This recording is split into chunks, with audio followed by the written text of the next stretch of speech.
حامدا و مصلیا اما بعد فاعوذ باللہ من الشیطان الرجیم بسم اللہ الرحمن الرحیم۔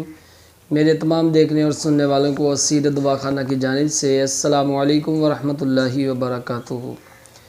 معزز ناظرین اکرام و طلباء اکرام، آج میں آپ کے لیے لے کے آیا ہوں مثانے کی کمزوری کا علاج۔ آج کی اس ویڈیو میں آپ کو بتاؤں گا کہ مثانے کی کمزوری جو ہے یہ کیوں ہوتی ہے اور اس کی علامات کیا ہیں اور پھر اس کا درست علاج کیا ہے۔ معزز ناظرین اکرام، اس سے پہلے کہ ہم آج کے ٹاپک کی جانب بڑھیں، میں آپ سے چھوٹی سی گزارش کروں گا کہ برکت کے لیے درود پاک کی فضیلت سن لیں۔ اللہ کے آخری نبی حضور خاتم النبیین صلی اللہ تعالیٰ علیہ وآلہ وسلم نے ارشاد فرمایا کہ جس نے مجھ پر ایک مرتبہ درود پاک پڑھا، اللہ تبارک و تعالیٰ اس پر اپنی 10 رحمتیں نازل فرماتا ہے۔ تو جلدی کیجئے، آپ بھی پڑھ لیجئے، صلو علی الحبیب صلی اللہ تعالیٰ علی محمد صلی اللہ تعالیٰ علیہ وآلہ وصحبہ وبارک وسلم۔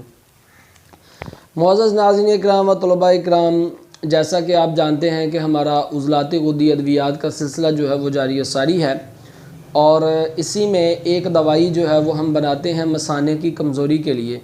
تو آج اس کے بارے میں آپ کو انفارمیشن میں نے آپ کو دینی ہے۔ معزز ناظرین اکرام و طلباء اکرام، یہ مثانے کی کمزوری جو ہے یہ کیوں ہوتی ہے، اس کی وجہ کیا بنتی ہے؟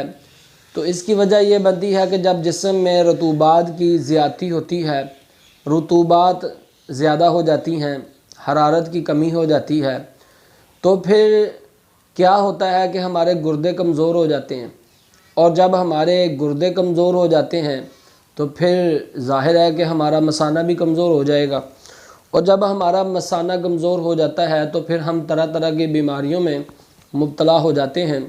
تو اس کی جڑ جو ہے وہ یہی ہوتی ہے کہ رطوبات کی زیادتی، حرارت کی کمی، اور اس کے بعد گردوں کی کمزوری، اور اس کے بعد مثانے کی کمزوری۔ اور جب مثانے کی کمزوری ہوتی ہے تو پھر کیا ہوتا ہے؟ پھر بار بار پیشاب آنا شروع ہو جاتا ہے، یا تو پیشاب شوگر کی وجہ سے ہوتا ہے۔ اگر شوگر نہ ہو، بعض ایسے مریض میرے پاس آتے ہیں، وہ کہتے ہیں مجھے شوگر نہیں ہے لیکن پیشاب مجھے بہت زیادہ آتا ہے۔ تو اس کی وجہ یہ ہوتی ہے کہ انہیں مثانے کی کمزوری ہو جاتی ہے، اور بعض بچوں میں یہ مسئلہ بن جاتا ہے کہ ان کا بستر پہ ہی پیشاب جو ہے وہ نکل جاتا ہے۔ تو بعض حضرات بڑے بھی میرے پاس آتے ہیں جن کو یہ مسئلہ ہوتا ہے کہ بستر پہ ان کا پیشاب جو ہے وہ نکل جاتا ہے، تو یہ بھی مثانے کی کمزوری کی وجہ سے ہی یہ ہوتا ہے۔ اور اس کے ساتھ ساتھ جو ہے پھر قطرے آتے ہیں، قطروں کا مسئلہ جو ہے وہ بن جاتا ہے۔ تو یہ بھی مثانے کی کمزوری کی وجہ سے ہی ایسا جو ہے وہ ہوتا ہے۔ گردوں میں سوزش ہو جاتی ہے، یہ بھی مثانے کی کمزوری کی وجہ سے ہوتی ہے۔ اور پھر اس کے ساتھ ساتھ بھوک کا نہ لگنا اور ہاضمے کا درست نہ ہونا، کولیسٹرول جو ہے لیول یہ جو بڑھ جاتا ہے، پھر اس کے ساتھ ساتھ فیٹی لیور ہو جاتا ہے، اور اس کے ساتھ ساتھ تبخیر معدہ کا مسئلہ جو ہے وہ بن جاتا ہے۔ تو یہ سارے مسائل جو ہوتے ہیں یہ مثانے کی کمزوری کی وجہ سے ہوتے ہیں۔ تو آئیے اب بڑھتے ہیں اس کے علاج کی طرف کہ اس کا علاج جو ہے وہ آپ نے کیسے کرنا ہے۔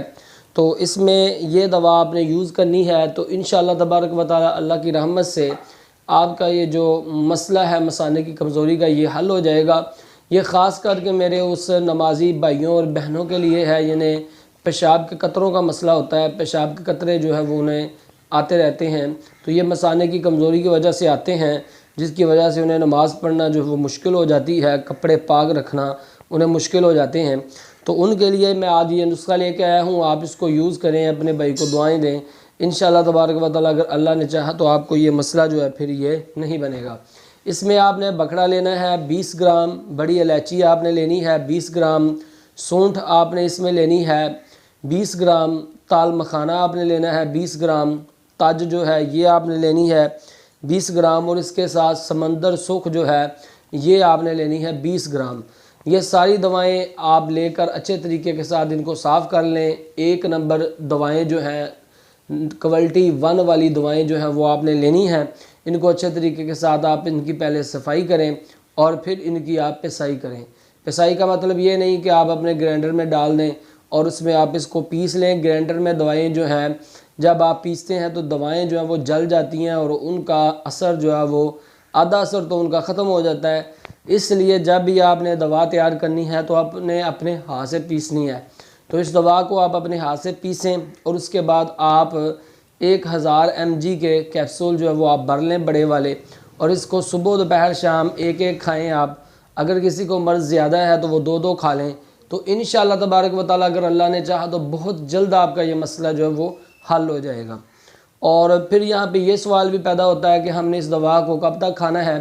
تو بھئی آپ اس دوا کو اس وقت تک کھائیں جب تک آپ کا مسئلہ جو ہے وہ حل نہیں ہوتا، لیکن ہمارا یہ تجربہ ہے کہ 1 منتھ یہ دوا کھانے کے بعد یہ مسئلہ جو ہے وہ پراپر طور پر جو ہے وہ ختم ہو جاتا ہے۔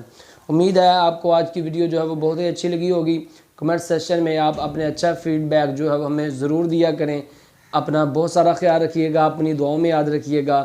اسی بات کے ساتھ میں آج آپ سے اجازت چاہتا ہوں۔ اللہ حافظ۔